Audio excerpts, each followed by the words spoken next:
Hello विद्यार्थियों, आज हम कक्षा 7 की प्रश्नावली 11.1 का पहला प्रश्न देखेंगे। हल करते हैं। देखिए, एक आयताकार भूखंड की लंबाई और चौड़ाई क्रमशः 500 मीटर तथा 300 मीटर है। ज्ञात कीजिए नंबर 1 भूखंड का क्षेत्रफल, नंबर 2 भूखंड का मूल्य यदि 1 वर्ग मीटर का मूल्य 10,000 रुपए है।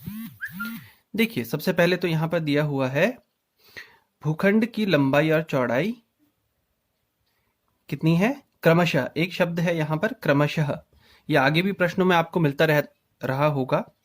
क्रमशः का मतलब है जो पहले लिखा हुआ है, जैसे लंबाई पहले है तो ये पहले ही होगा, यानी 500 मीटर। फिर है चौड़ाई, बाद में चौड़ाई लिखा है, यानी कि बाद वाली राशि होगी चौड़ाई।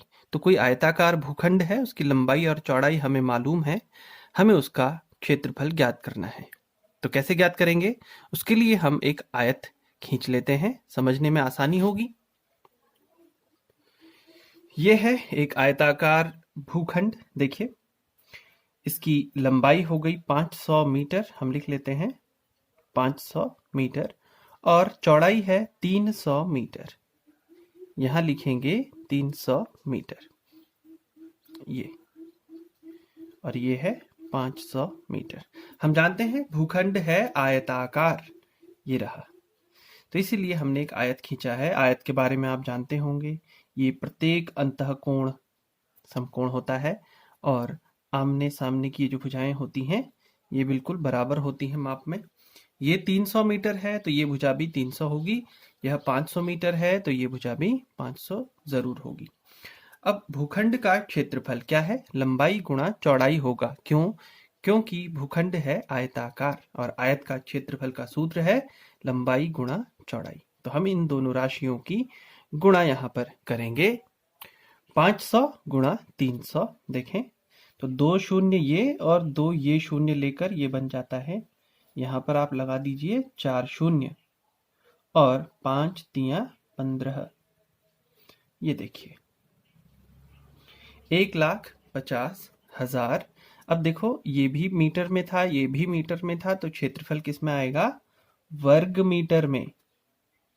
तो आयताकार भूखंड का क्षेत्रफल होगा 1,50,000 वर्ग मीटर। और नंबर 2 है, हमें ज्ञात करना है भूखंड का मूल्य यदि 1 वर्ग मीटर का मूल्य 10,000 रुपए है। देखिए, 1 वर्ग मीटर का मूल्य अगर 10,000 रुपए है तो 1,50,000 वर्ग मीटर का मूल्य क्या होगा?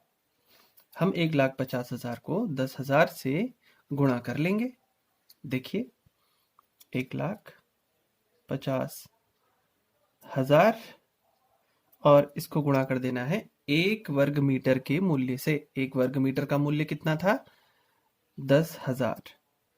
10,000। देखिए, इनका गुणनफल बहुत आसान है। इन शून्यों को, कितने शून्य हमारे पास है यहाँ है? 3 और 1 ये 4, 4 ये वाले शून्य, और 1 2 3 4, 4 ये वाले शून्य, यानी कुल मिलाकर आप 8 शून्यों को लिखें पहले। 1 2 3 4 5 6 7 और 8। अब अंकों की गुणा, ये 15 बचा और ये 1, 15 एकम 15। ये तो हुआ तरीका, वरना आप इसको इस तरह से गुणा भी कर सकते हैं जिस तरह से हम पहले से करते आए हैं। 1,50,000 लिखिए, उसके नीचे 10,000 लिखें और उसको गुणा कर लीजिए, तो ये आ गई धनराशि। ये हो गया दूसरा उत्तर। और हाँ, उत्तर अवश्य लिखेंगे। जैसे भूखंड का क्षेत्रफल कितना आया था? 1,50,000 वर्ग मीटर। वैसे ही भूखंड का मूल्य कितना आया है वो अवश्य आप लिख देंगे 3 अंकों के बाद, फिर 2 2 2। सैकड़ा, हजार, 10,000, लाख, 10 लाख, करोड़, 10 करोड़, 1 अरब 50 करोड़ रुपए। प्रश्न 2 हमारे पास है, एक वर्गाकार पार्क का क्षेत्रफल ज्ञात कीजिए जिसका परिमाप 320 मीटर है। इस प्रश्न में देखिए, आकृति या पार्क देखिए वर्गाकार है, एक वर्ग खींच लेंगे समझने के लिए, और इसका क्षेत्रफल ज्ञात करना है, लेकिन परिमाप दिया हुआ है। तो हम देखेंगे कि परिमाप से हम क्षेत्रफल कैसे ज्ञात कर सकते हैं।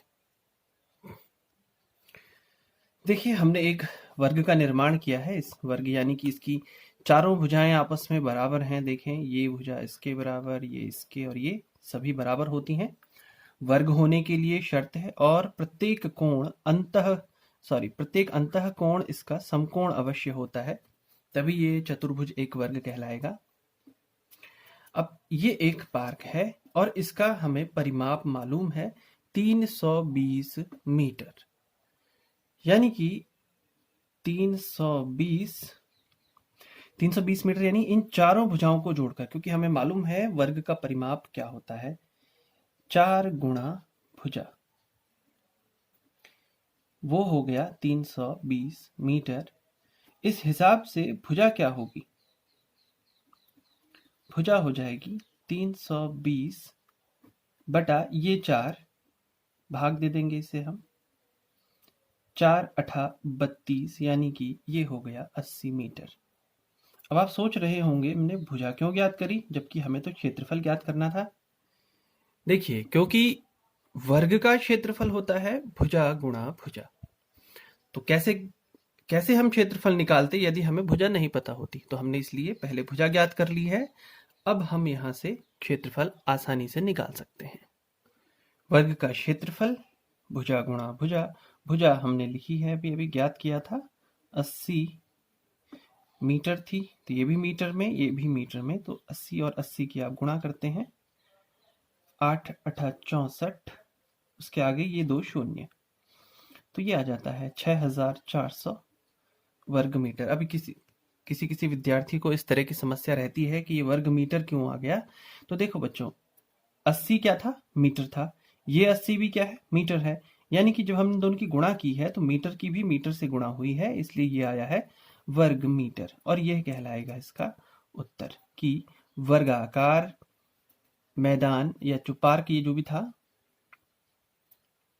क्या था ये, पार्क, हाँ, तो वर्गाकार पार्क का क्षेत्रफल 6400 वर्ग मीटर होगा। इसको आप उत्तर के तौर पर ऐसा लिख सकते हैं।